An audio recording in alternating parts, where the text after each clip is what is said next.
Bienvenidos a Caminantes Camino. Gracias por acercarte a compartir una vez más esta sección de podcast.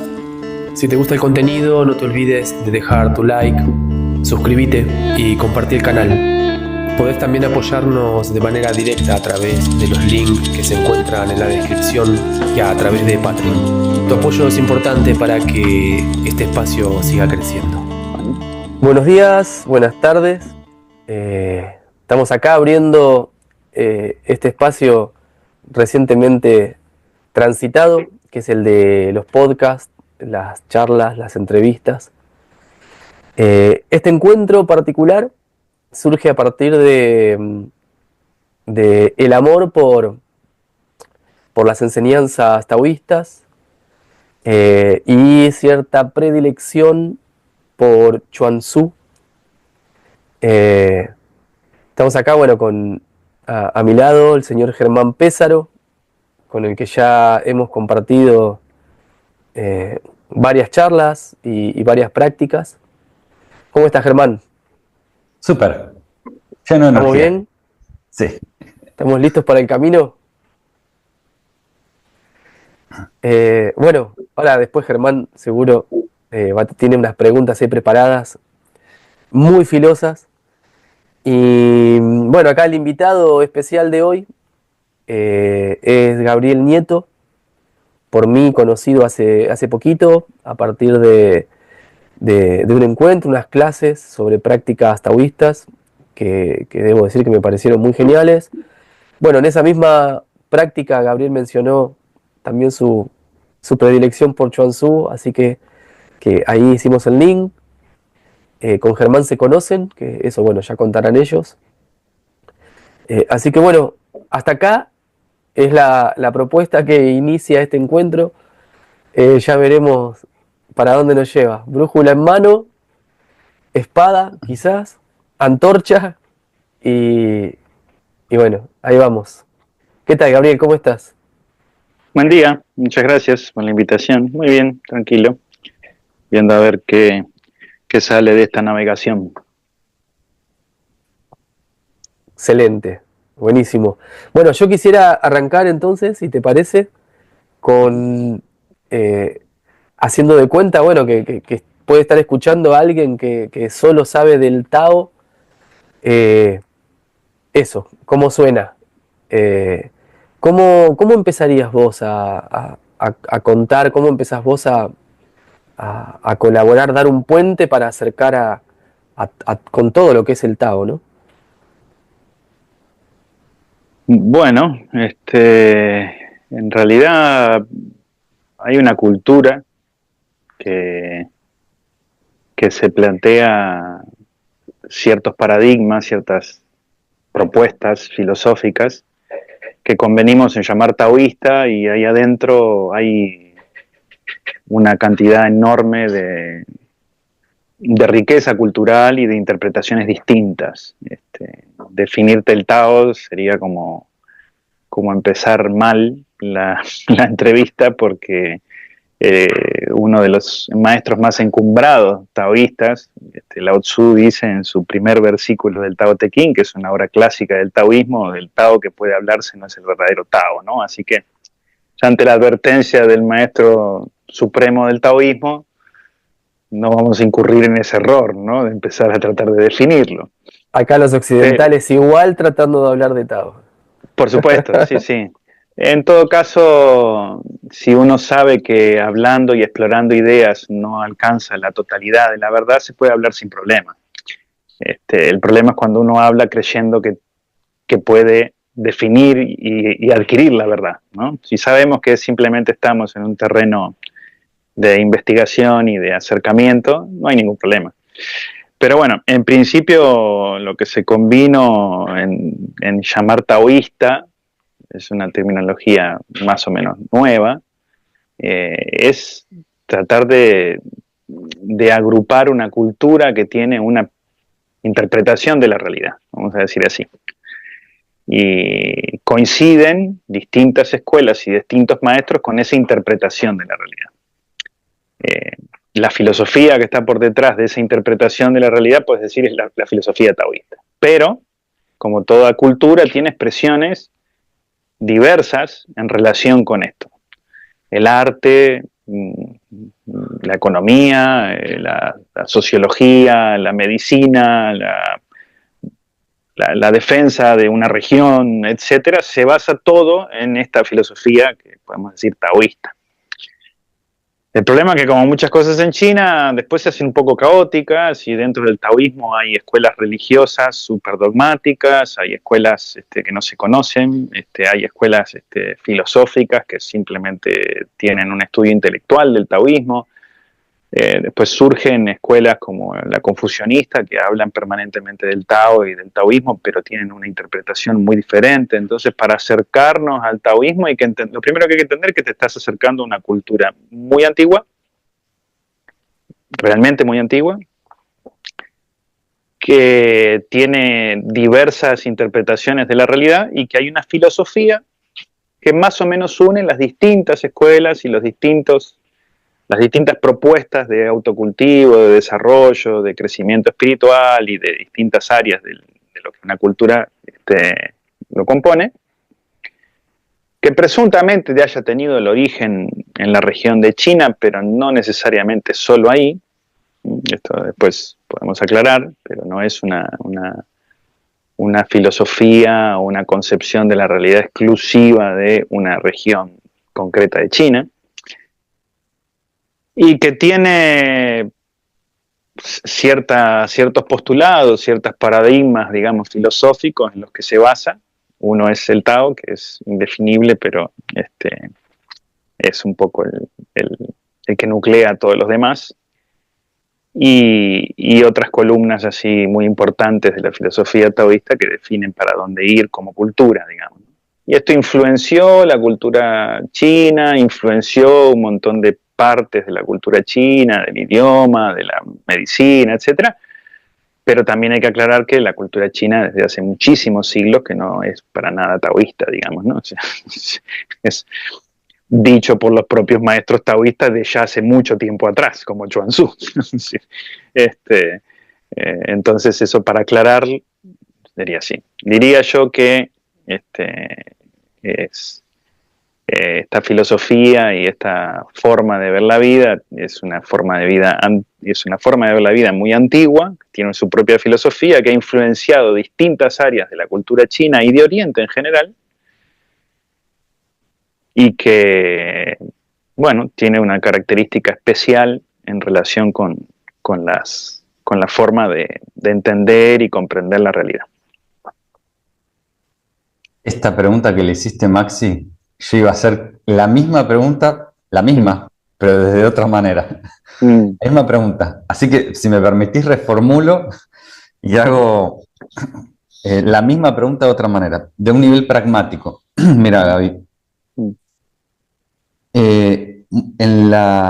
muy de mi experiencia me pasó de encontrar esto, ¿no? De encontrar de chico, por fascinación en capacidades así, en flash, en capacidades re locas que tenían algunos maestros, Kian Lanken, Bien Sung Lee, que es coreano y taoísta coreano de las montañas, o Chen Kuang-song, o sea, no, grupos de practicantes en secciones, ¿no? En grupos de practicantes taoístas de artes marciales o grupos de practicantes taoístas de Neigong, no la parte chamánica o no la parte religiosa.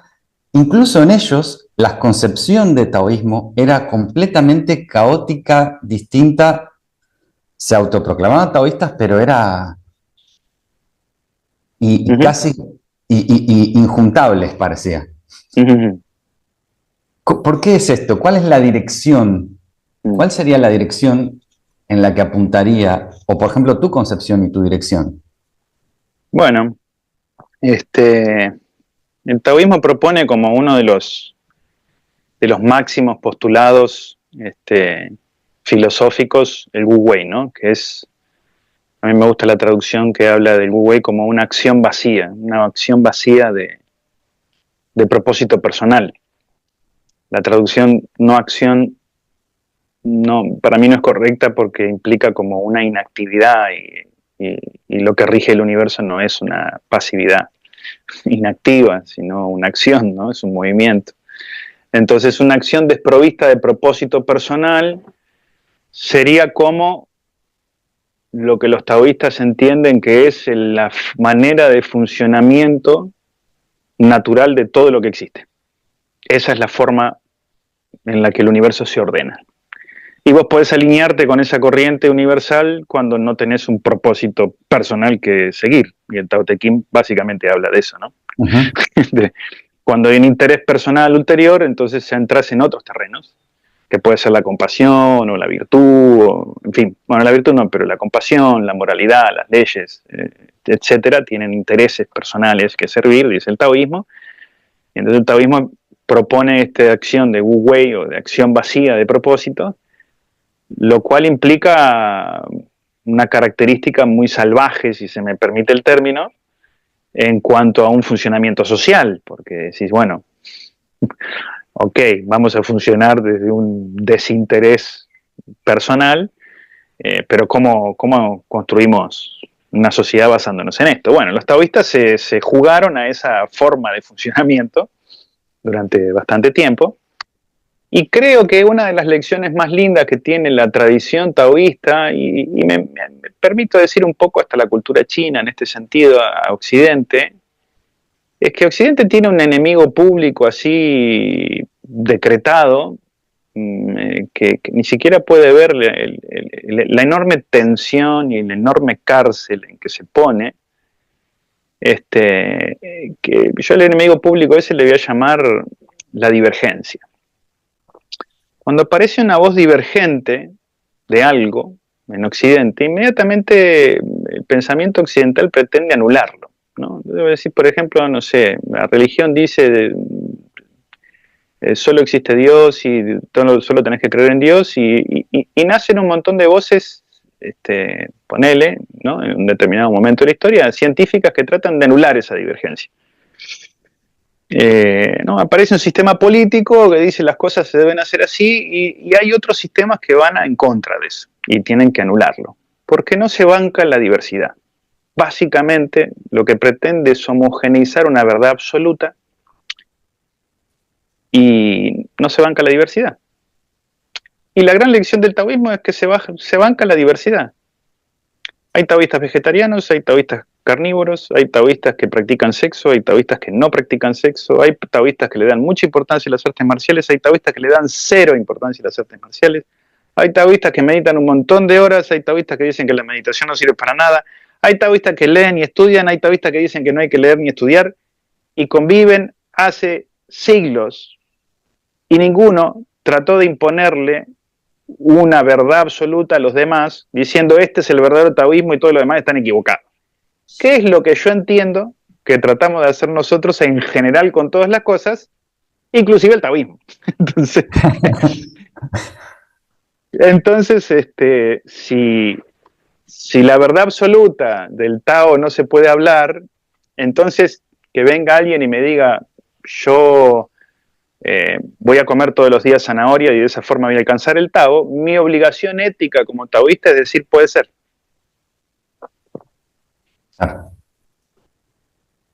Filosóficamente está bien, hacia tu experiencia. Ahí nombraste arte marcial taoísta, y con esto sí voy a ser divergente conmigo mismo, mirá. Ajá. ¿Por qué un arte marcial? ¿Por qué el taoísmo se expresaría a través de un arte marcial? ¿Por qué existiría un arte marcial taoísta? Sí, es buena pregunta. En primer lugar, porque como toda cultura tuvo conflictos. ¿No? Claro. Y entonces, históricamente, las artes marciales en un principio nacen con una finalidad muy concreta, muy básica, digamos, ¿no? Si tenés que vivir en el conurbano bonaerense, imagínate que no hubiese armas de fuego ni policía, seguramente las artes marciales en algún momento de la historia serían muy, muy importantes, ¿no? Claro. Esto pasó en China en la época de los estados combatientes, pasó permanentemente en China, digamos, ¿no? En una cultura que siempre hubo litigios, perdón la comparación con el conurbano, digamos, no actual, pero en realidad hubo litigios mucho más grosos, estatales, de guerras, de conflictos, etcétera, pero había una época donde todo el mundo estaba calzado en China, con una espada, con una lanza, con un cuchillo, con un sable, encima los chinos inventan forma de matar novedosa siempre, Y los taoístas no eran ajenos a esa realidad. Y una forma de responder a esa realidad fueron las artes marciales. ¿Qué es lo que define que un arte marcial sea taoísta? De vuelta a lo mismo, estrictamente y filosóficamente hablando, cualquiera que diga yo soy taoísta y entiendo que esto es el Tao, tiene derecho. Esa es la razón por la que vas a encontrar inmensas divergencias en China sobre el taoísmo. Inmensas, y muchas, como puedes verlas, profundamente contradictorias. Claro, claro. Es que sí, sí, totalmente. Pero es como si te dijera, el principio fundamental del cristianismo es la no violencia. Y bueno, si ahí adentro se agrupan cientos y cientos y cientos de interpretaciones de eso que respetan la no violencia, voy a decir soy cristiano. Y está bien dicho. Si vos respetás que la verdad absoluta no la puede tener alguien y decir esta es la verdad absoluta, entonces cualquiera que viene y dice yo soy taoísta, eso es lo que le pasó a los taoístas. Sí. Claro. Interpreto que el taoísmo es comer zanahorias todos los días o hacer este arte marcial es taoísta, yo como taoísta no puedo decir no, eso no es taoísta. Claro. Puedo tener mis diferencias. Claro. Es re caótico porque hay como, por ejemplo, en el budismo que en momentos se unió mucho al taoísmo, de hecho hasta traducciones que pasaron de Buda a inmortal, inmortal a Buda, o Tao y Dharma. Bueno, en el budismo más o menos, que sigue siendo igual de, o sea, miles de expresiones, el Ekayana, el Vajrayana, el Hinayana, un montón de expresiones, están por lo menos las 4 nobles verdades como un eje que va a atravesar todas las formas de budismo. Sí.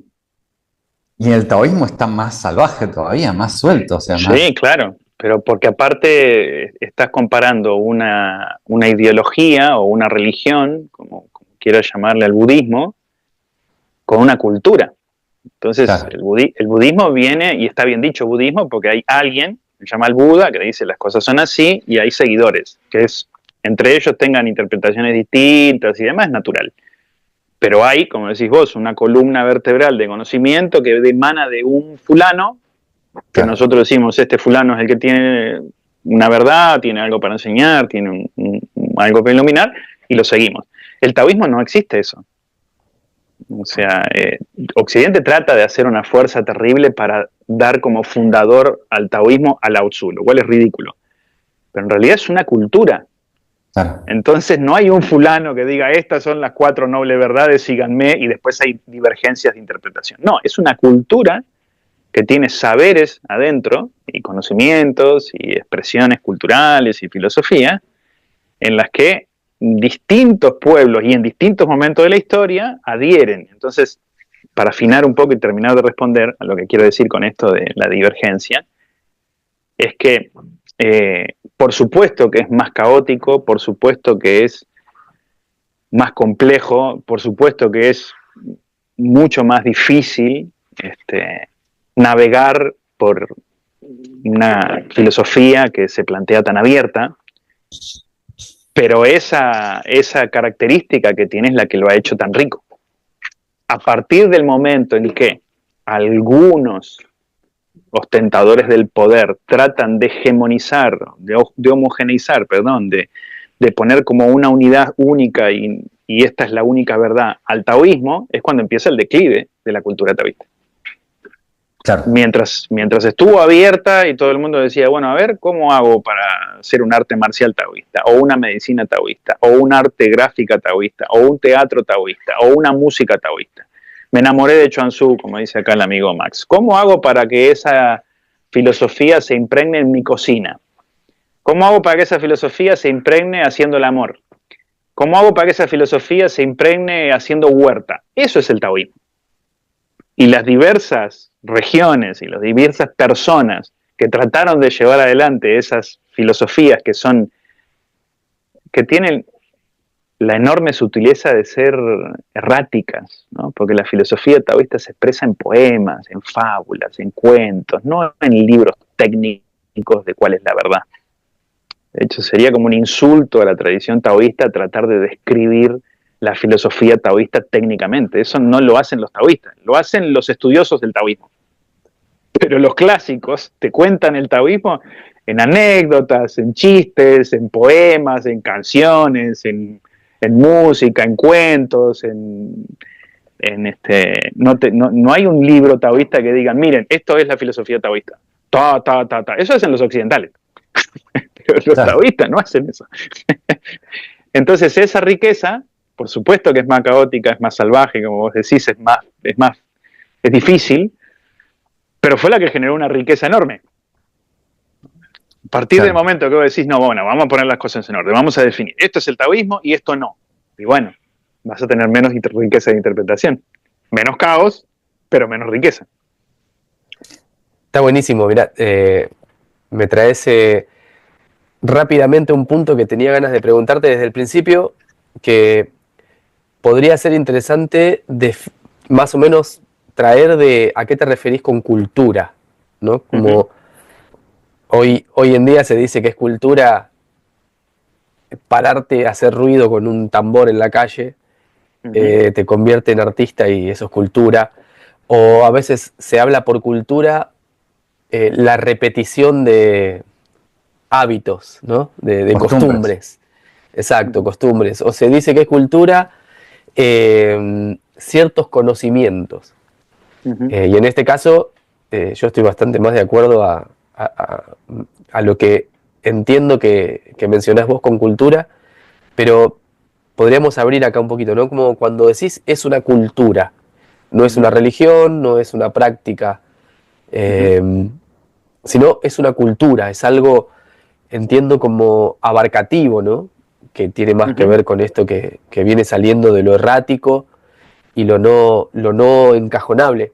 Se me viene inmediatamente también Guénon, ¿no? En uno de sus acercamientos también ahí como más de Oriente y Occidente, como un primer, por lo menos una puesta en frente, ¿no? Y justamente hablando de los occidentales, como ya en un momento donde querer explicar el Tao desde una intelectualidad y desde un preseteo de conceptos ya definidos, ¿no? Entonces, claro que se hace imposible. Entonces, bueno, a ver si podemos acercar un poquito con esto de qué sería con esto de que el Tao es una cultura. Bueno, vos no podrías decir correctamente que hay un guaraníismo, ¿no? Es decir, los guaraníes tienen una expresión, una interpretación de la realidad en la que llevan sus creencias, sus saberes, sus preocupaciones, sus miedos, sus virtudes y sus defectos a todo lo que hacen. A su arte, a su forma de comer, a su forma de cazar, a su forma de religión, a su forma de filosofar, a su manera de interpelar la realidad, llevan todo lo que son. Entonces, decir guaranismo sería algo que está equivocado, ¿no? Podríamos llegar a decir hay un argentinismo, sí, pero es como que está mal dicho, ¿no? Una cultura para mí es una forma en la que una sociedad o un grupo de personas interpela la realidad. Y el taoísmo la interpela diciéndote, no vas a entender el Tao intelectualmente. Podés acercarte a la virtud que te va a llevar al Tao comiendo, cocinando, conviviendo, practicando, creando, etcétera, sumergiéndote en esta manera de interpelar la realidad. Te invita a esa inmersión. Entonces, por eso me peleo un poco con el término taoísmo. Me parece que está mal dicho, porque es como decir mapuchismo o, no sé, esquimalismo. Y bueno, no, tenés que meterte adentro y vivir esa cultura para entender qué es lo que están tratando de cómo ellos interpretan la realidad. Por supuesto que no es inválido estudiarlo en términos filosóficos. El taoísmo es riquísimo en términos culturales, entonces el arte taoísta es maravilloso y la filosofía es maravillosa y la medicina que surgió de ahí es maravillosa y hay un montón de riquezas culturales como de cualquier otra cultura del mundo. Pero comprenderla en profundidad y hay que sumergirse. Está buenísimo. Por eso resulta quizás un poco con esto divergente, el decir, practico el Tao de la voz, el Tao, el Tao de la sexualidad, ¿no? El Tao de... Sí. Es como esa forma occidental de tratar de al menos hacerlo un poco más asequible, ¿no? Sí, bueno, sí y no, ¿no? En un principio, desde el punto de vista de la escuela nuestra, digamos, que haya una investigación en la que cómo aplicar los principios taoístas a cualquier cosa es una investigación válida para los taoístas, ¿no? Claro. Y de ahí, no vos decís, ¿cómo hago el Tao de cebar mate? Y está bien que lo investigues, digamos, ¿no? Es la invitación que te hace el taoísmo, es la característica de la cultura. Es decir, mira, investiga cómo hacer el Tao de punto suspensivo lo que se te ocurra. Y por eso surge naturalmente en Occidente el Tao de la física, el Tao del ajedrez, el Tao de aquello, el Tao de lo otro, el Tao del otro. Es una posibilidad súper válida y en términos filosóficos no puedes decir este está más autorizado que este otro para hacerlo. Lo que sí podemos discutir es si alguien empezó a introducirse dentro del taoísmo como cultura, empezó a vivirlo como cultura, entonces tiene más chances de llevarlo a otros campos que alguien que no. Y esto no tiene que ver con el idioma chino, con la chinidad, con la cultura china actual, que no tiene mucho que ver con la taoísta, sino con lo que ellos propusieron como investigaciones fundamentales, vamos a decir, ¿no? Entonces, ahí sí, si querés, hay una especie de nobles verdades que el taoísmo plantea como prácticas fundamentales, ¿no? Entonces, la filosofía de los clásicos, la práctica de meditación, y la práctica del naturalismo o del acomodo con las estaciones y el observar la naturaleza como el modelo a seguir, son prácticas que debieran estar iniciadas las personas que después traten de llevar al Tao del ajedrez o del, no sé, del voleibol o de lo que quieran. Deberían tener eso. ¿Se puede hacer sin que haya eso? Sí, se puede. Los principios filosóficos están ahí y vos podés tratar de aplicarlos. La sugerencia de la tradición es estas prácticas fundamentales del taoísmo, sería bueno que las tengas practicadas antes de pasar a ver cómo lo aplico en un arte marcial, en una medicina, en un arte, en una sociología, en la política, por ejemplo. También los taoístas en algún momento fueron tremendos asesores políticos en las épocas más críticas de China y con súper éxito, digamos, ¿no? Por eso quedó en la historia como algo conocido, porque si no el taoísmo hubiese desaparecido, si no hubiese influenciado todas las áreas del saber humano, ¿no? En China. Claro. Acá se me viene una pregunta que es parte, creo que de alguna forma, esto que vos decís de integrar todas las distintas expresiones. Sí. Yendo a lo concreto, porque vos además de la filosofía taoísta, de esto del taoísmo que estás compartiendo, sos practicante de I Chuen. Uh-huh. Sí. Tengo una duda con respecto a eso, muy grande. A ver, dale. Bueno, yo tuve un par de maestros de I Chuen, Steve Ehrenreich, que es discípulo de Chok Fung, bueno, Darío Frommer, de Tung Kwan Sao, David Santis, que si vos lo ves a David, se nota mucho en estas diferentes formas de, si bien tienen líneas directas con Wan Shan-sai, hacen una práctica, el esquema básico es el mismo, pero de la manera en la que lo expresan es completamente distinto. Es como si fuese, primero mi manera de verlo es, hace un estilo italiano, yo decía. David hace un estilo italiano de I Chuen. ¿Cómo se llama? Y Gabriel hace un estilo uruguayo, de hecho. Pero claramente hay algo que no es como en el Tai Chi, que es la misma forma que cuando expresan la energía hacen siempre la misma secuencia, a la misma velocidad, más o menos, pero en el I Chuen es caos otra vez. Hmm, sí.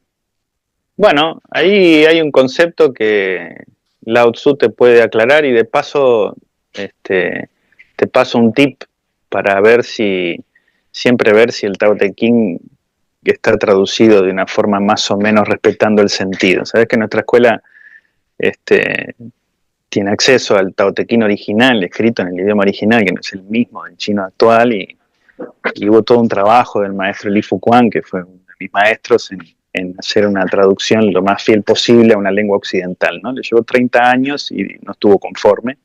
Entonces sigue la investigación, pero el segundo versículo estuvo de acuerdo él y varios otros maestros que llegó a una traducción correcta. En general, el segundo versículo del Tao Te Ching se traduce mal y el sentido principal de la frase que dice Lao Tse ahí es muy interesante porque es un concepto que te va a aclarar esto de Li Chuan. Él dice, cuando todo el mundo reconoce lo bello como bello, eso es lo feo. Cuando todo el mundo reconoce lo bueno como bueno, ese es el mal. No dice, como el 99% de las traducciones occidentales, cuando vemos lo bueno, entonces sabemos que existe lo malo, o al revés, o cuando vemos lo bello, lo feo, entonces sabemos que hay algo bueno. No es dialéctica el taoísmo. Lao Tzu dice, cuando todo el mundo ve que lo bueno es bueno, eso es el mal. Cuando todo el mundo ve que lo bello es bello, eso es lo feo. Claro. ¿Qué está queriendo decir? Porque fragmenta te ponen preferencias, te ponen del lado de las preferencias, te fragmenta la experiencia Y porque además porque transforma, lo masifica, o sea, lo replica, ¿no? A mí me venía... Si todo el mundo dice, esto es bueno, esa es la semilla del mal. Así nacieron todas las cosas que terminan destruyendo la diversidad. Lo natural es que haya diversidad. Eso es lo que dice Lao Tse. Lo que es bello es que haya muchas cosas, no que todo el mundo diga esto es lo bello y todo lo demás es feo. No que todo el mundo diga esto es lo bueno y lo verdadero y todo lo demás es feo. ¿Cómo empezaron los mayores genocidios de la humanidad? En nombre de lo bueno. Nadie sale a matar a otro diciendo soy un hijo de puta, mirá lo que estoy haciendo. Uh-huh. Salen y le tiran una bomba en la cabeza porque el otro es el mal y yo soy el bueno. Diversificalo como quieras a esto que te estoy diciendo, pero entendés todas las guerras del mundo con esto. Sí, ¿se entienden? Nadie sale a decir qué hijo de puta que soy, mirá cómo estoy matando a niños inocentes. No, sale y dice, estos son zurdos, estos son negros, estos son árabes, estos son sin Dios, estos están en contra de... ¿Se entiende? Entonces Lao Tzu lo que dice es, entonces, desde un punto de vista taoísta, que todo el mundo haga igual algo, y eso es feo. Que todo el mundo diga, esta es la verdad, y eso me pega. Que Di Santi haga un nicho en italiano y yo un uruguayo y otro japonés lo haga japonés, honra al maestro original iluminado Wan Shan-sai, que dijo y se dedicó durante muchos años a construir un arte que enfatizó que no tenía forma. Le sacó la palabra forma al arte que él enseña para dejar como pura y exclusivamente una investigación con la intención. Si ahora me lo formalizás claro. y me decís que esto es el único y auténtico, y me duele, como taoísta me duele, me gusta más la otra interpretación, donde ojalá nos sentemos a tomar mate un día, los sichuaneros italianos y alemanes y los japoneses, no sé si toman mate, pero bueno, conmigo, si algún día se juntaron tendrían que tomarlo, y entonces poder compartir la diversa interpretación de lo que es la práctica, ¿no? Ahí y se darían cuenta que el mate es lo bueno. Claro, por ejemplo, y que todos los que no toman mate, yo te diría que yo no entiendo cómo existen, pero bueno, supongamos porque soy que por taoísta ahora lo acepto. Claro. Está bien, no los vamos a ir a exterminar. Pero ahí, redondeando un poco, es parte de una cuestión que también para mí es importante, para ustedes, para nosotros, para los colegas, para los hermanos, para los que se inician en las prácticas, para los que hacen 50 años que están, entender esa enseñanza que transmite la escuela, de que somos seres colectivos, somos manada. Los humanos funcionamos y evolucionamos como manada, como grupos de personas. Entonces, si vos querés entender una cultura, sea cual sea, pero en particular la taoísta, lo primero que tenés que hacer es separar la paja del trigo. Y acá la paja tiene mucho que ver con un individualismo comercial. Entonces, hay muchas cosas que vienen de Oriente, que son kioscos armados para captar clientes de un supuesto iluminado que se la sabe toda. De eso está lleno, no solo China, todo Oriente. Ver el negocio individualista de decir, mira, esta es la verdad absoluta y todos los demás están equivocados, te llena de un montón de inseguros en crisis, que ahora encontraron la verdad absoluta en el supermaestro, que si después rascas un poquito abajo de la alfombra te encontrás, ni te explico. De pedofilia para arriba, todo lo que te imagines. Del tibetano, del taoísta, del budista y de todo, porque son seres humanos. Y una de las cosas que enseña el taoísmo es que no hay un maestro auténtico, verdadero, del que dimana toda la luz y todo el resto de la humanidad tiene que aprender e imitarlo, por este mismo concepto que te estoy hablando de Lao Tzu. Si todo el mundo dice, este es el verdadero, seguro que hacemos cagada. Seguro, me pasan 10 años y salimos a matar gente porque no aceptan a mi maestro verdadero. Entonces, una construcción colectiva de un cuerpo de conocimiento, eso es una cultura. Vos tenés algo para aportar en cómo interpelar el taoísmo, yo tengo algo para aportar, el otro tiene algo para aportar, el otro tiene algo para aportar.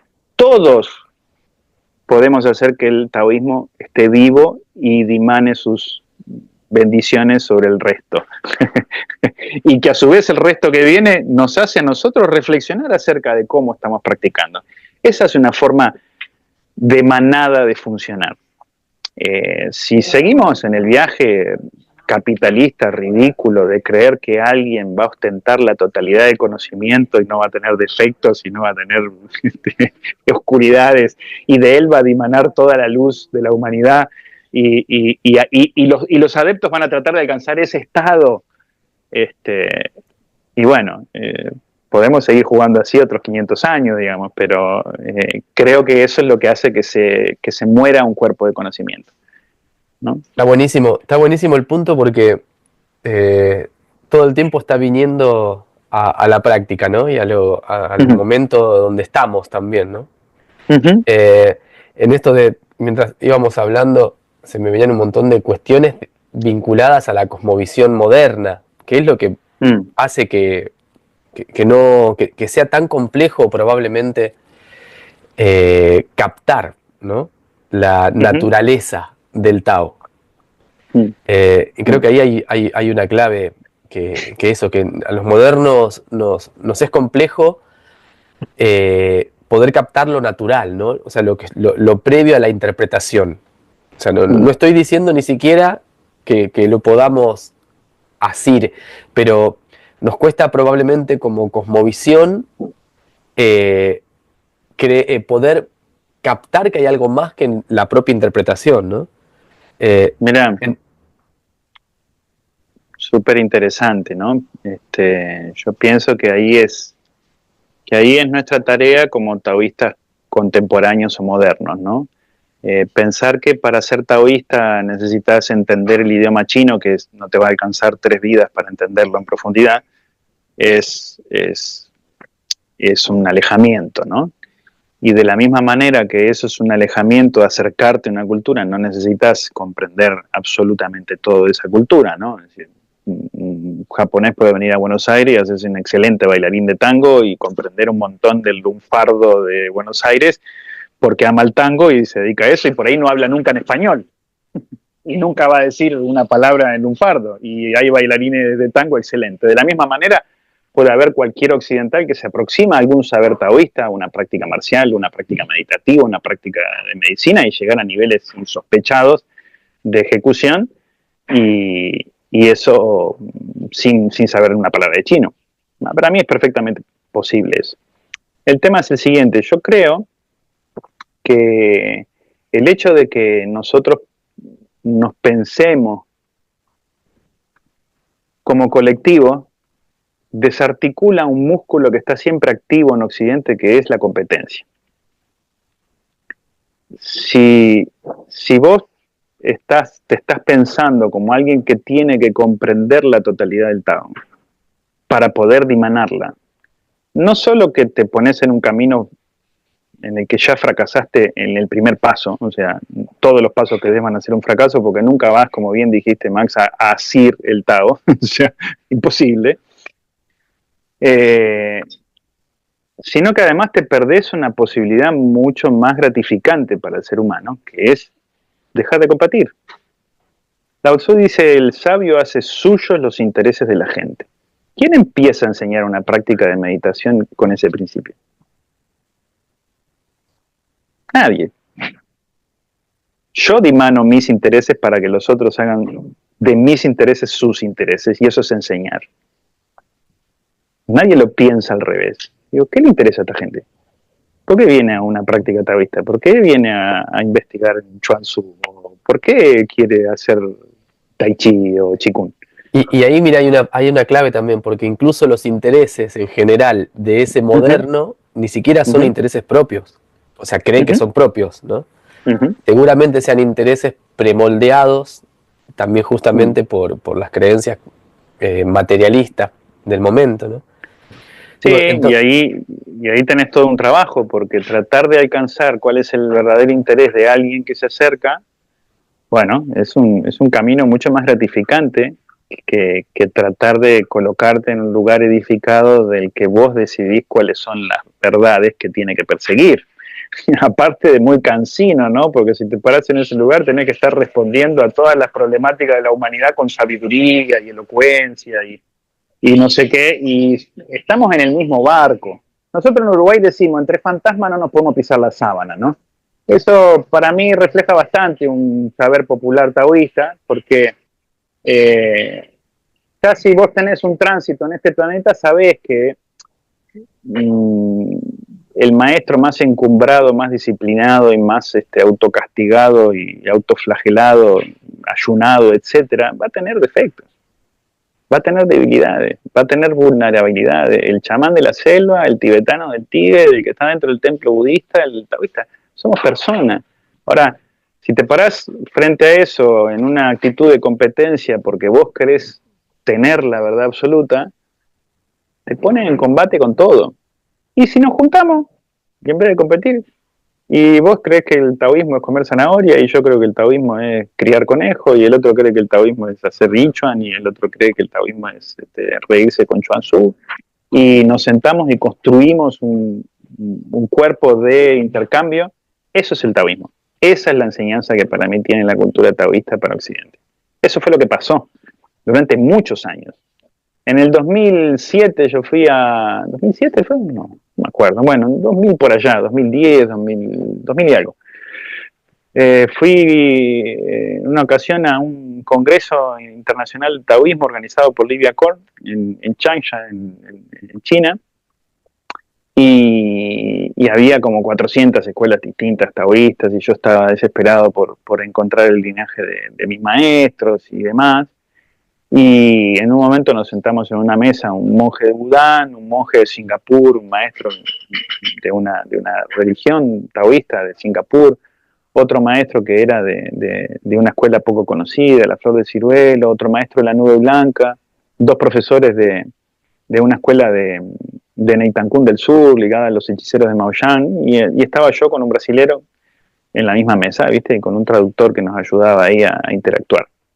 De pronto se me hizo una foto, en esa mesa había interpretaciones del taoísmo, pero contrapuestas, ¿me entendés? O sea, completamente contrapuestas. Y los tipos tomando té, alguno vino, entre estas contraposiciones, ¿no? Y charlando de esto y de aquello y del otro.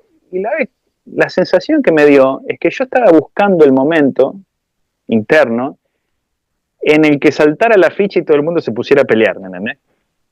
A ver quién es el que la tiene de verdad, ¿me entendés? Que yo pensé que eso iba a pasar. Y pasé días esperando eso. Hasta que después de una semana de convivir esa situación todos los días, me di cuenta que no iba a pasar. Y que había un sincero respeto a la interpretación del otro, del taoísmo. Yo digo, pero esto es lo fascinante de la cultura taoísta, digamos. Cómo se banca en la divergencia. Eso es una meditación. Cómo se banca el vegetariano. Miraba al de enfrente de los hechiceros maoyán comer cordero y cerdo con la mano y se mataban de risa y brindaban campey y el otro que era puro intelectual y que su tradición dice que no hace falta ni meditar ni hacer artes marciales, charlaban con el de Wudang y se mataban de risa y conversaban y no pasó nada. Y eso pasa durante un montón de siglos en China. Pero eso no es fruto de un ejercicio, de un ejercer el voy a aceptar a los demás. No. Ahí es peor. Claro. Ahí es peor. Ahí te pones más facho. Todo eso que dicen, tenemos que aceptar a todo el mundo, ¡pum! Empeora. Eso lo dice Lao Tzu, búscale la espalda y verá su rostro. Empeora todavía la tensión interna. Claro. No es un ejercicio. Correctísimo el punto que pones ahí. No, es una concepción, es una creencia. Yo creo de verdad que tu interpretación diferente del taoísmo a mí me puede dar algo para crecer. Aunque vos seas de la escuela que comen todos los días zanahoria y me decís que eso es el taoísmo, y aunque yo en el foro íntimo piense que eso es ridículo, es una concepción taoísta de base. Respetar esa visión, porque capaz que me pongo a comer todos los días zanahoria con vos y aprendo algo para mí. Aunque me parezca absurdo. ¿Se entiende? Claro, entonces, claro. No es un ejercicio moral, no es un ejercicio intelectual, es una concepción de base cultural. Sí. Y con respecto a Wu Wei, esta acción que no viene de la intención del individuo, la intención esa personal, ¿cómo funciona Wu Wei en el Lichuen? Perdona que sea práctico con esto porque es llamativo que el Lichuen trabaja con la intención, con imágenes a veces, a veces, o direcciones, y esto, y cómo es compatible, cómo funciona con el Wu Wei. Es buena la pregunta, difícil de responder intelectualmente, pero bueno, vamos a intentar. La intención no es un interés personal. En principio, que vos tengas la intención de avanzar o retroceder o saltar o agacharte o quedarte quieto o moverte y que trabajes la capacidad de concentrarte en esa intención que es la que ordena toda la energía y el cuerpo para que funcione, te puede llevar también a un estado de vacío del espíritu, que también Wang Shansai hablaba de eso.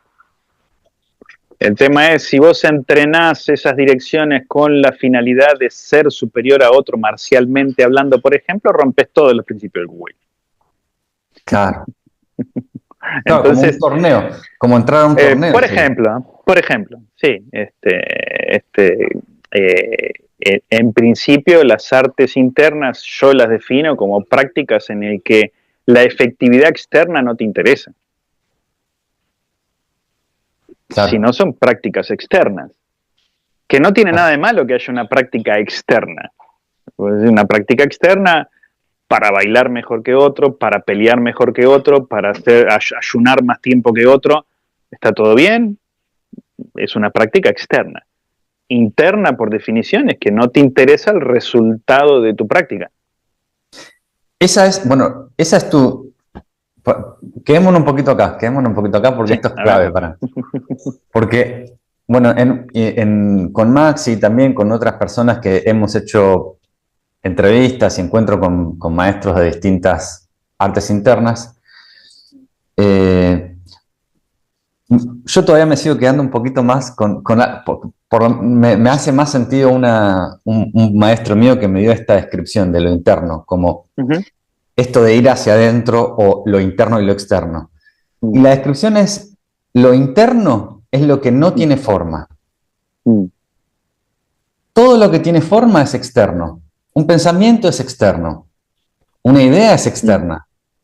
Una víscera, el corazón es, el hígado es externo. Y cada persona tiene cada forma de taoísta tiene una descripción distinta de lo que es interno y lo externo. Sí. ¿Qué es lo interno y lo externo? Claro, depende del contexto en el que vos lo ubicás. En relación con la naturaleza, el corazón es interno y los árboles son externos a vos.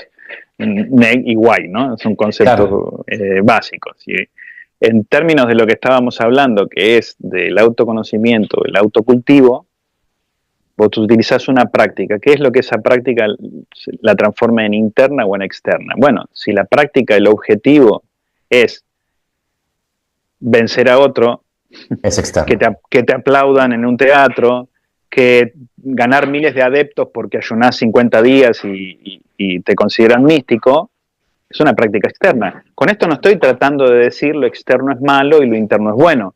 Es simple una cuestión de definición. Si la finalidad, por eso el Wu Wei es muy ordenador de lo que te está pasando, si tu finalidad interior al practicar algo es externa, la práctica es externa, aunque el nombre sea práctica interna. ¿Se entiende? Es decir, aunque el arte es la meditación más interna, sagrada de los taoístas. Ok, ¿para qué la practicas? Y la practico para ver si me hago unos mangos después enseñando. Y bueno, es una práctica externa. Claro. Y el zapatero que hace zapatos tratando de sentir a ver qué le pasa a él haciendo zapato para el prójimo, es un zapatero interno. ¿Se entiende? Claro. Está observando qué le sucede a él con lo que hace, es una práctica interna. Si está tratando de ganarle al zapatero de enfrente, es una práctica externa. Acá aparece para mí, otra vez. Sí. Perdón. Aparece otra vez lo mismo que me resuena la palabra discernimiento, ¿no? Como probablemente una gran dificultad también de estos momentos, ¿no? De la modernidad, donde lo mismo que antes. Bueno, digamos que es interno y digamos que es externo. Claro. Entonces, esta forma, está buenísimo lo que trajiste, Germán, también, ¿no? Porque, esta forma es interna. Yo tengo así cantidad de conversaciones que recuerdo, se me vinieron así con personas diciendo, no, esto, yo practico, hago esta práctica que es interna. Y yo intentando, pero ¿cómo la practicás? ¿Cuál es el propósito de la práctica, la intención? Pequeño detalle. Claro, bueno, yo practico la forma esta de camisa de hierro que es interna, camisa de hierro es interna. Y empiezan todas las confusiones, claramente, ¿no? Porque además, también en Tai Chi, que pasa muchísimo, que a mí me quedó grabado, afortunadamente, así como norte de brújula. Si ves a un montón de personas haciendo Tai Chi igual, no hay Tai Chi. ¿No? O sea, coincido. No hay posibilidad de que haya una expresión de lo natural. Y acá nos metemos en un embrollo, ya estamos metidos en el embrollo. En el embrollo de a ver si podemos salir del laberinto, ¿no? En el embrollo de combinar lo colectivo con lo individual. Que lo colectivo no significa ser un mazacote que piensa igual, y lo individual no significa ser un ente separado del resto. Entonces, acá se me venía esto y te propongo a ver cómo, no se me viene cómo se menciona el discernimiento en el Tao. Para mí es clarísimo, el Wu Wei requiere inevitablemente, o despierta el discernimiento, la práctica de Wu Wei, ¿no? Y explorar Wu Wei. A partir de la contemplación, no te queda otra. En algún momento que, si además por una función divina ocurrió algún instante de Wu Wei y quedó el sabor de Wu Wei, se evidencia el discernimiento. O sea, no es algo que hay que decidir, no una práctica, no una idea. A mí me parece que en términos filosóficos, una manera de acercarse al Wu Wei bastante más sencilla y que no requiere que ocurra un milagro divino para que te ocurra, digamos. Está bastante más al alcance de la mano de lo que sospechamos. Es que vos podés lo divino lo digo, perdón, lo divino lo digo, sí. está al alcance, o sea, claramente lo divino está al alcance, no lo digo como algo, perdón, que interrumpo, pero no lo digo como algo loquísimo, lejano, sino como parte probablemente de nuestra torpeza moderna, de no poder acceder a lo simple. Sí, ahí creo que incluso los antiguos también tenían problemas con esto, pero pienso que, por ejemplo, si vos lo pensás en términos filosóficos, ¿no? Y vos decís, bueno, cuando vos tratás de investigar algo, ¿no? Y de tener todas las respuestas y ser el que alcanza la verdad absoluta, que en general se vende como algo bueno, a que todo el mundo debería aspirar, matás la filosofía, le cortas la cabeza, pasás a generar un dogma, ¿no? Claro. Entonces, eso ocurre mucho hoy con algunas cosas, ¿no? Es decir, yo le explico muchas veces a mis alumnos, mira, una de las cosas que propone la práctica taoísta es que vos te conectes con tu cuerpo, con tu sensación, para saber qué es lo que conviene o no en determinado momento. Y es una brújula bien fiable, porque si vos decís, bueno, mira, voy a hacerle caso a las últimas investigaciones, y tomás los últimos 10 años de las últimas investigaciones, no sabes ni qué comer. Uno dice la sal es mala, la sal es buena. Después hay la misma cantidad de estudios que dicen la carne es buena, te hago lo contrario. La leche, el queso, el azúcar, la misma. Entonces, si vos vas al plano del pensamiento de esa manera, tratando de definir una verdad absoluta, lo que estás haciendo es un dogmatismo, estás tratando de instaurar un dogma, no de filosofar.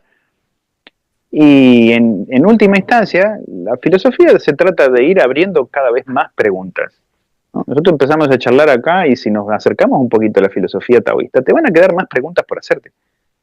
Y sí. No respuestas resueltas. Ah, ya entendí el Wu-Wei. Listo, ya sé lo que es, lo voy a poner en práctica. ¿Para qué lo anoto? ¿Qué es Wu-Wei? Apuntalo. Claro. Entonces, en términos de lo interno, yo creo que sí hay una confusión general de creer que fenómenos internos medidos desde la medicina, como podría ser el control de la respiración, de las vísceras, de la circulación eléctrica en el cuerpo, etcétera, se mencionan como interno porque hacen referencia al trabajo que sucede dentro del cuerpo en relación con otros trabajos que hay en las prácticas en las que estás tratando de sentir o percibir el exterior, ¿sí? Y eso ha dado un lugar a una confusión en términos filosóficos o psicológicos, si querés, de lo que es un trabajo interno de autoconocimiento.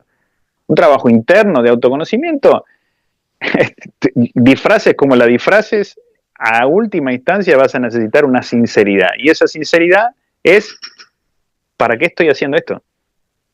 Si esa pregunta está presente, entonces la práctica se transforma en interna. Sea tai chi, karate, kickboxing o lo que se te ocurra. Yo he tenido encuentros con boxeadores o con practicantes de artes marciales externas que tienen una mirada muchísimo más profunda sobre lo que les pasa a ellos en el interior que practicantes de tai chi o de I Chuan o de Pacuachán. Totalmente de acuerdo. Que están permanentemente mirando a ver si lo que hacen es mejor que lo del otro maestro o es más efectivo o realmente mueven o no mueven el chi y una cantidad de preocupaciones externas donde él mismo adentro nunca se vio. Y me ha tocado la oportunidad de compartir con un boxeador en el que el tipo me abrió y me desplegó un montón de autoconocimiento haciendo su arte que me hizo comprender que él estaba haciendo una práctica interna, ¿no? Me di cuenta de mi violencia, me di cuenta de cómo la violencia interna que traigo me llevó a esto, entonces después empecé a practicarlo así, me di cuenta que cuando golpeaba al otro tenía miedo de lastimarlo, miedo de generar todavía más violencia, tuve que trabajar eso y me di cuenta que eso estaba ligado a un profundo resentimiento con la vida. Mirá lo que me dijo el boxeador. Claro. Y el otro practicante de Tai Chi me habla de los chakras, del chi de no sé quién, de hacer volar gente con la mano. De él no me dijo nada. Entonces, ¿quién hace la práctica interna? Claro. ¿A quién le sirvió? Y en este sentido, si bien es cierto que la tradición tiene prácticas que son más fáciles de que vos las hagas internas, porque la dirección está en ese camino, el trabajo nocturno, el Neitan Kun, las prácticas en general de Chikun taoísta tienen una clara inclinación, una inspiración para que vos la transformes en interno. No nos confundamos. Podés estar haciendo esas prácticas con una finalidad absolutamente externa, competitiva, etcétera, etcétera, etcétera, y no estar mirando absolutamente nada de lo que te pasa en tu interior. Y eso sucede cada vez más a menudo, y desactivar ese mecanismo tiene que ver con esto que planteaba al principio, que creo que es donde hoy hay que dar la batalla. Dejar de competir. Al final, si lo meditas bien, bien en profundidad, te vas a dar cuenta que todo viene de ahí. Nos obligaron a competir. Igual que en cualquier otro sector de la sociedad, en cualquier otro cuerpo de conocimiento. No nos juntamos a hacer crecer el arte, no estamos enamorados de la práctica. No, nos queremos pelear, queremos decir que uno sabe más que el otro, queremos tener más adeptos, yo que el otro. Y en realidad, capaz que hasta sería más próspero dejar de venderle a la gente un conocimiento absoluto, competitivo, y plantearnos como hermanos, ¿no? Yo estoy en una escuela de medicina china enseñando, que me gustó muchísimo y colaboro con ella muy contento, porque los alumnos le dicen a todos los que están ahí profesor, ¿no? El profesor de Tuina, el profesor de Chikun, el profesor de acupuntura, el profesor de esto, el profesor del otro. El director también es profesor. Profe, te dicen los alumnos, ¿no? Ya, qué bien, qué buen mensaje, ¿no? No hay un maestro general del que dimana todo, ¿no? Somos un cuerpo de practicantes que estamos compartiendo, ¿no? Que estamos transmitiendo un saber y va de ida y vuelta. Los alumnos también participan de ese hecho de construcción de un conocimiento. Yo creo que a eso es a lo que hay que apuntar como taoísta, a crear una comunidad de practicantes que intercambien y que desactiven la bomba de la competencia. Ahí respondiste la pregunta que iba a hacer. ¿Qué es esto de cómo era lo comunitario? Porque nombrabas en un momento una forma de taoísta confucionista, ¿no? Porque el taoísmo se fue es como un simbionte. Se nos fusiona con lo que sea. Y que al mismo tiempo hay taoísmos que aparentemente están como en oposición al confucianismo, que el confucianismo era por naturaleza social. Era una cosa ordenadora de la sociedad, era una bajada de línea moral y ética de cómo se tienen que hacer las cosas en forma rígida. Y el taoísmo, o muchas ramas del taoísmo, fue crítica con esto. Sí. ¿No? Entonces la manera es la diversidad, esa desde la diversidad. Sí. Qué bueno, hermoso. Al final, si dejamos de competir y nos acercamos y buscamos con una intención dentro de lo posible, lo más noble posible, que en términos taoístas sería tratar de al menos intentar, eso es la virtud, ¿no? Al menos intentar estar vacío, aunque no vamos a estar completamente vacíos, se puede crear un cuerpo de conocimiento que esté vivo y que crezca y que tenga una autoobservación. Eso es lo que define que una escuela sea una escuela taoísta. No hay un maestro del que dimana todo, sino es una religión, aunque se disfrace de otra cosa. Hay un grupo de personas que está investigando sobre un conocimiento y co-creando ese conocimiento y que se adapta a cosas. Por ahí, en un determinado momento, queda obsoleto dedicarle 10 horas por día a ver si puedo tirar a alguien con la chi a distancia. Por ahí queda obsoleto para una determinada persona. Por ahí no es su destino, no es su naturaleza investigar tanto tiempo eso. Andá que un maestro que dedicó toda la vida a hacer eso te diga, mirá que por ahí esto no es lo tuyo. Claro. Andá que te diga, che, mirá que no sé si es tan importante parar una bala con el pecho haciendo camisa de hierro. capaz que te interesa la poesía, no sé, capaz que querés tener hijos, no sé, capaz que te es importante saludar con alegría al almacenero. Y si dedicas toda tu energía natural a construir una habilidad que admirás, por muy noble que sea, capaz que te estás perdiendo de mirarte. ¿Qué es lo que te está pasando? ¿Qué es lo que vos realmente crees?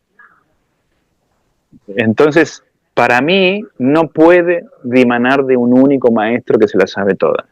Tenemos que construir un cuerpo familiar de conocimiento, funcionar como manada, como siempre le funcionó al ser humano. La evolución fue así, Pero, le sirvió siendo equipo, y vamos a cazar un mamut de 2000 kilos y yo solo no puedo, por muy dicho aunque sea. Si vamos entre 10 tenemos más chance. Acá lo mismo. es que yo creo Queremos...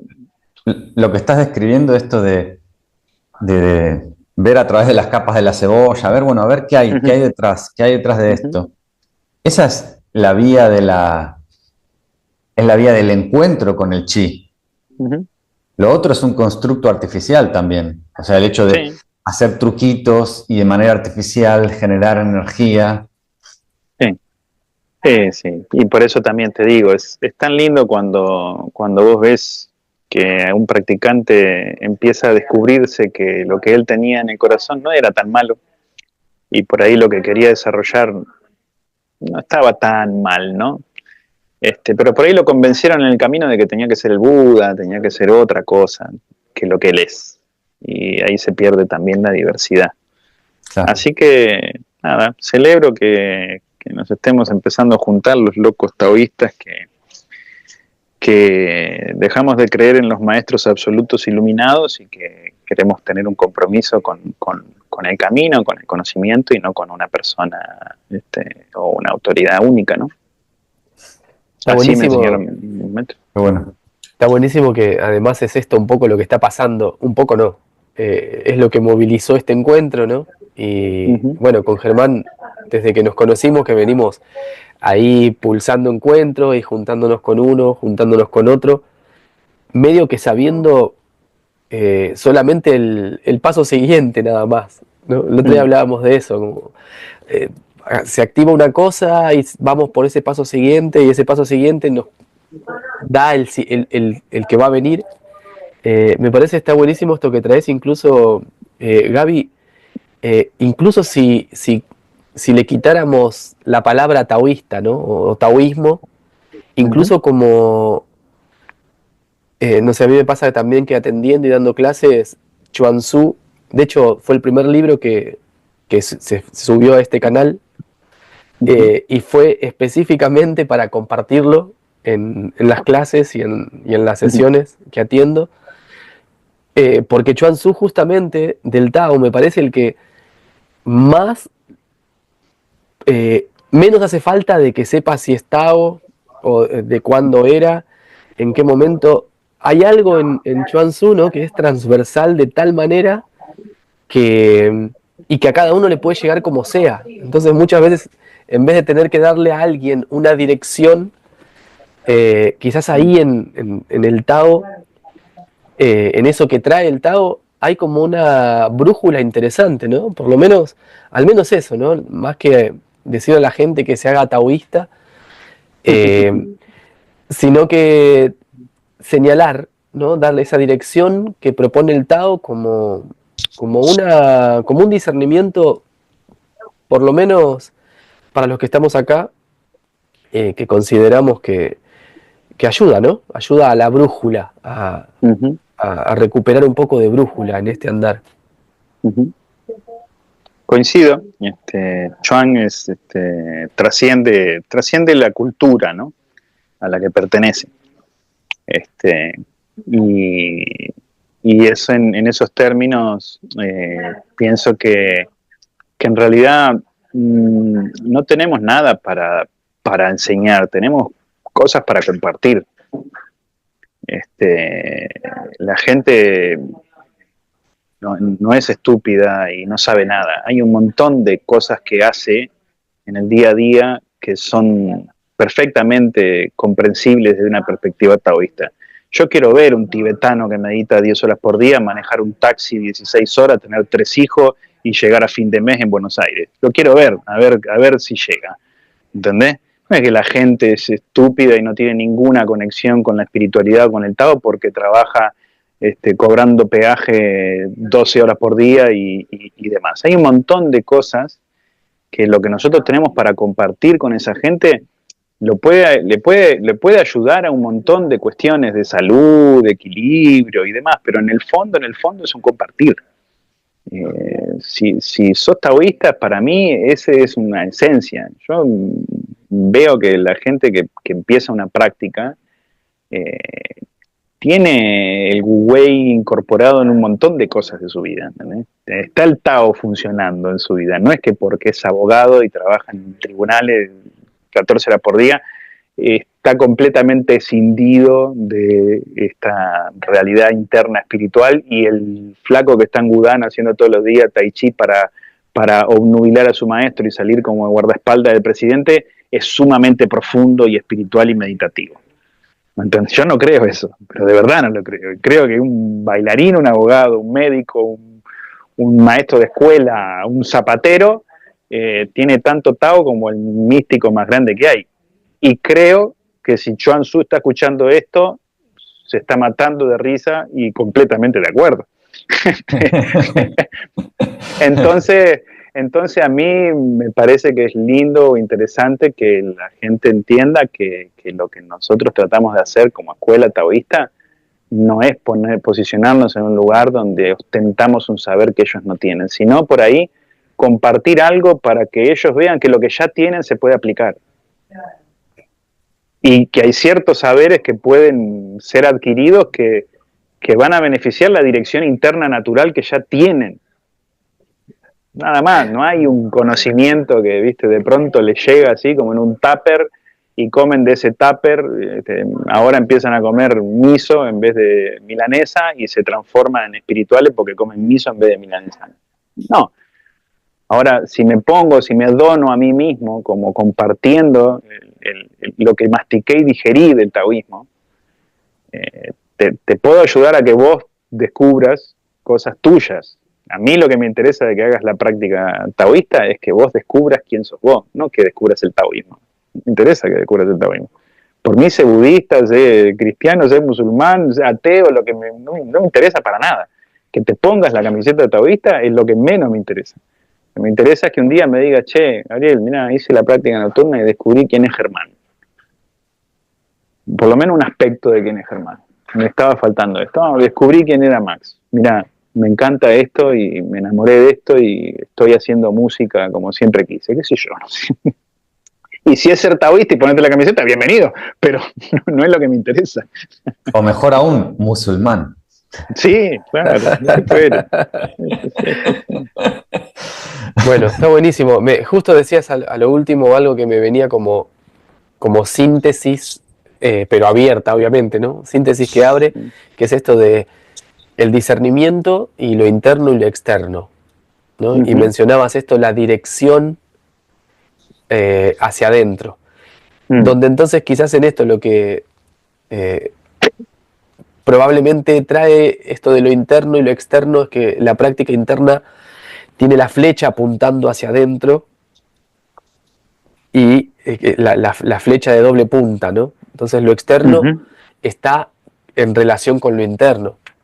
Entonces por ahí, que es un poco también lo que de las prácticas marciales que compartimos y con Germán, que compartimos entre nosotros y que compartimos a las personas, están bastante en esa sintonía, ¿no? Y bueno, mismo este canal y los libros, sí, hay como una variedad y siempre sentí como eso, no hay ninguna línea definida y tampoco se me ha ocurrido estar opinando y darle una dirección, ¿no? Sino como ojalá desde un libro de Huxley hasta Chuang Tzu, Guénon, Las aventuras del rey mono, Borges, quizás en todo eso alguien pueda encontrar, ¿no? Una resonancia donde le lleve hacia adentro, ¿no? Donde apunte, donde por alguna cuestión simple y divina la flecha apunte hacia adentro y como parecía hermosa, por eso lo traigo, la la síntesis esta y se encuentra a sí mismo, ¿no? O un aspecto de sí mismo.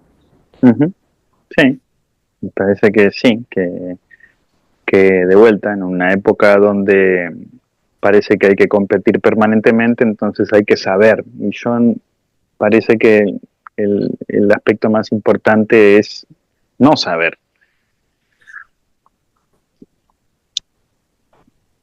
Total. Investigar. ¿Eso lo tratar sabés? de saber. No tratar de saber. Así que me alegro que pueda existir el espacio de filosofar y de reflexionar, sin tratar de poseer la verdad absoluta.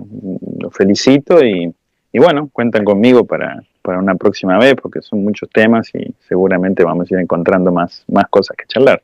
Genial, también lo iba a decir, ojalá, bueno, sea eso, una puerta de apertura. Está lo mismo, Gabriel, el espacio para encontrarnos y charlar, y fuera del canal ni hablar, en persona totalmente. Sí, pueden venir por acá de visita cuando quieran. Dale. Vamos. Hecho. Cuando vaya a Buenos Aires, vamos. Perfecto. Bueno, acá dejamos, me parece, recontra una navegación aceptable, al menos, ¿no? Sí. Me siento satisfecho. Igual, un primer encuentro gratificante. Bueno, muchas gracias, Gabriel. Germán, algunas palabras maravillosas. Gracias. Gracias igual. Bueno, nos encontramos en la próxima entonces. Gracias por acompañarnos en este viaje. Y bueno, ojalá también les sea para otros muchos un acercamiento de recuperar brújula en este andar. Abrazo grande, chicos. Muchas gracias. Hasta luego. Quédate atento a las próximas novedades. Gracias una vez más por tu compañía. Nos encontramos para la próxima aventura. Un gran abrazo.